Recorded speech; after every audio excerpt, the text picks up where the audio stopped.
Console warriors are already losing their minds because it looks so good and they can't handle a really great Switch 2. Good morning, Mario, and good morning, Switch fans. What a time to be alive. Well, I think he is watching my videos because now he's holding up a Yoshi cup. Maybe that might be a coincidence. I'm going to think he knows who I am. So let's get into this review. Where everybody's hating on the Switch 2 because it looks so good. Let's kick it off there. Oh, that's BS. We are not all hating on the Switch just because it looks so good.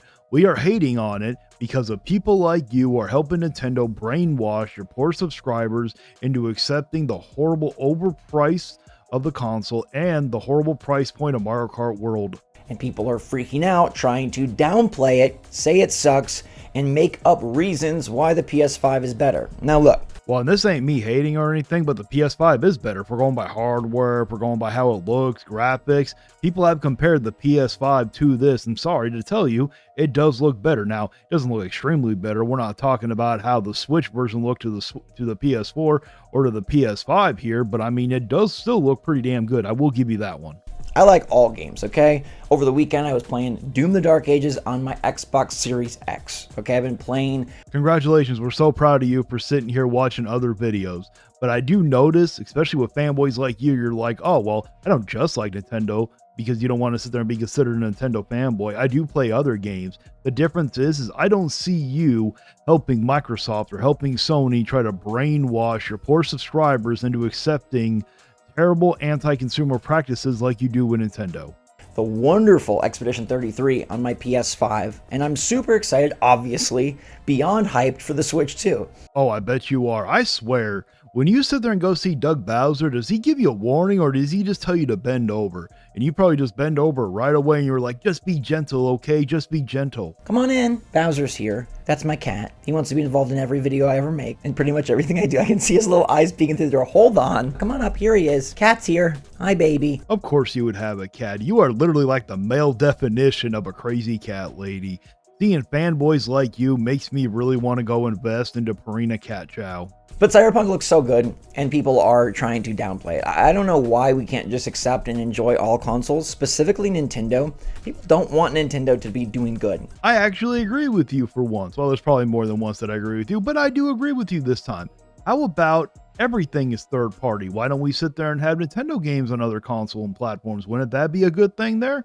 I don't think you would agree with that. Like I've said before, I think they're just so used to Switch and Nintendo being the baby machine. They still are, hate to tell you. That all of a sudden if it has graphics, they don't really know what to do with themselves. But what they should do is just embrace it and maybe even consider getting one. Probably most people have already played Cyberpunk 2077. I played it on the PC and I had a phenomenal time. You guys have, if the ones who have never played Cyberpunk 2077, you're getting it on the Switch too. Hey, you guys are in for a heck of a treat. I'm just praying that it actually sits there and plays good, that it doesn't crash a bunch. It's not going to be a terrible port, just like how it was when it first came out. I understand CD Projekt Red's come out saying, oh, it's a strong machine, it's a great machine, and all that, but you do remember they did release that terrible game when it first launched. Just remember that.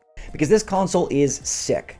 And there's a little bit of a deeper layer there where people are saying, hey, the Switch 2 is upscaling a game like Cyberpunk 2077 into 4K, whereas the PS5 or a PC is natively running the game at 4K. Okay.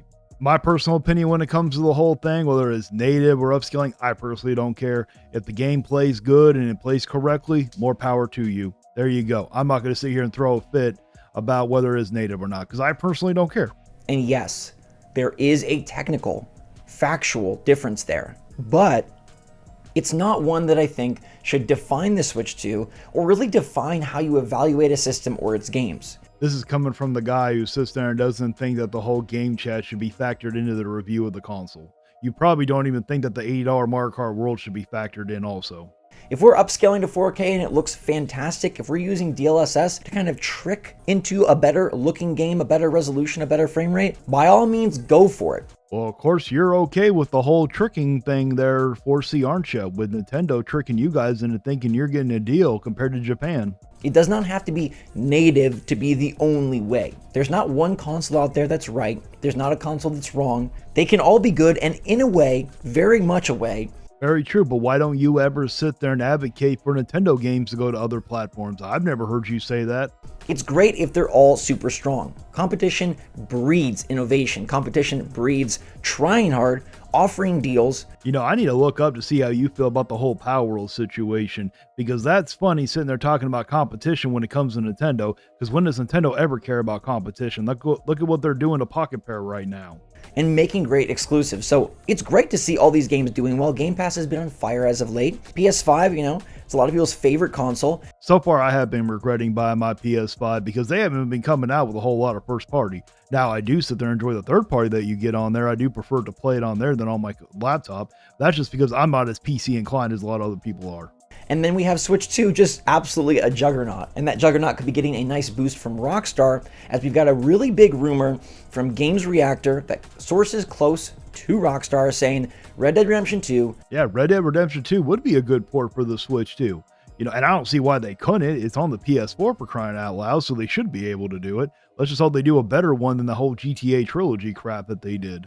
Is getting a Switch 2 version later this year. Now that would tie in to a next-gen version of RDR2, which has yet to be a thing. Now RDR2 is many people's... My guy, the Switch 2 is not next gen, it's still technically last gen. The Switch was 2-gen previously. You know this, quit spreading this misinformation. And also with the rumor, they're not just going to make it for the Switch 2, they're also supposed to be making one for the Xbox and the PS5 on top of that. So don't sit there and try to act like they're the only ones that are getting it. You're trying to push the Switch 2 forward. This is why I can't stand fanboys like you spreading this misinformation BS. Favorite Rockstar game. And I know GTA 6 is all the rage right now. That's not till 2026. And who knows if it's on Switch 2. I don't think there's any way that the Switch 2 is going to be able to handle GTA 6, not unless they cloud stream it. Now, somehow Rockstar can do that without making it a terrible port like they did with, or not like Rockstar did, but like what a lot of third-party people did with the Switch 1 games when they came out with the third parties. I will be surprised. My jaw will drop, and I will actually applaud Rockstar for once. But getting Red Dead Redemption 2 on Nintendo Switch 2 would be a really nice get, I think. That's a game that has a fantastic story. It's got an amazing world. And even though it's a, quote, older game and it's not brand new, I think it's still a great showpiece for a portable like the Switch 2 to say like, hey. I think it would be, but I know damn well that game's going to be like $60, $70. I bought Red Dead Redemption 2 for the PS4. Yes, it was at Walmart, but I bought it for $20. So I know you guys are going to get ripped off. And this is why I keep saying this, because, you know, Nintendo Prime looked at one of my videos, like, oh, look on the PS5, Hogwarts Legacy is like $70. I said a Target version for one. And the thing is, I'm trying to show you Nintendo Switch people that you guys are getting ripped off. You should not be excited that they brought games like this and they're ripping you off with overpriced ports like they're doing with Hogwarts Legacy, especially after that terrible port they gave you guys for the Switch 1. And I've also seen another rumor that alongside Red Dead Redemption 2 on Switch 2 this year, it will be getting GTA 5 as well. Now, I don't think that's as maybe big of a deal, but that is something that is super cool. You know, I actually hope GTA 5 does come to the Switch too, because I want to see the look on Harmon's face when it does, because, you know, because he loves talking bad about Grand Theft Auto all the damn time. I bet you if Grand Theft Auto 5 comes to the Switch 2, he won't be talking about all of Grand Theft Auto, but he'll probably sit there and play Grand Theft Auto 5, but then be talking trash about Grand Theft Auto 6. All the games, oh, and Zelda. And I think that's where sort of this like console warrior fanboy fear comes from of like, okay, Nintendo, we know they have the dominant exclusives. We know they have the games. Itch please. They don't sit there and have the dominant exclusives. Yes, they have some good exclusives, but Microsoft has some good exclusives and so does Sony. Don't act like the Nintendo is such a superior thing that they got all those damn exclusives. If you want to get down and technical about it, the reason why they sold so many damn consoles was because a lot had to do with the pandemic.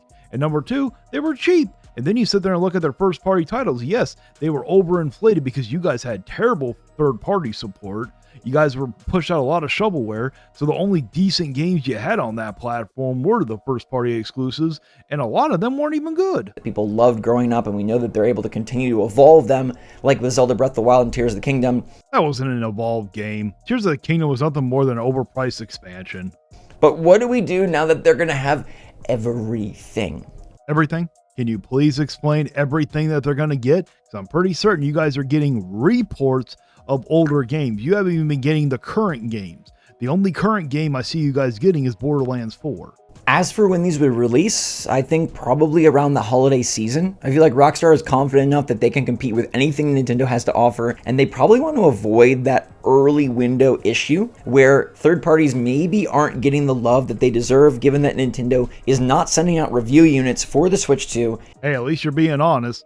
That's a nice big FU to the third parties that Nintendo's doing right there. You guys are severely hurting those third party people. And early on, people are obviously going to prioritize the Nintendo games, and they've got two big ones right out the gates with good old Mario Kart World in June, and then Donkey Kong Bonanza in July. And see, this is why I make these videos about you Nintendo fanboys, because you guys are the only ones that have an $80 game. Yes, Microsoft said they are going to raise their games to $80, but they have yet to do it. But you guys are helping spread in this $80 BS crap in Mario Kart World. You know it's not worth it, but you guys don't care. You guys are going to buy it because you guys can afford it. You also get a tax write-off for buying it, and you're helping Nintendo brainwash your poor subscribers into buying it. It's got the graphics, it's got the power, it's got the potential. Give us those day and date new releases. Yes, it's great to get ports. Yes, it's great to get games that were really important to other consoles in past years. But the true sign of Switch 2 success to me, from a third-party standpoint, is do we get the games day and date? That'll be nice, but I don't see that happening. The only one I see that happening with is Borderlands 4 at the moment. Just wait until the PS6 and the new Xbox comes out. This console is going to be outdated. It's going to be 2-gen previously, just like with the Switch 1. Well, that's it for my reaction. Let me know down in the comments if you agree with me or not. Please like, share, and subscribe. And until next time, stay vigilant.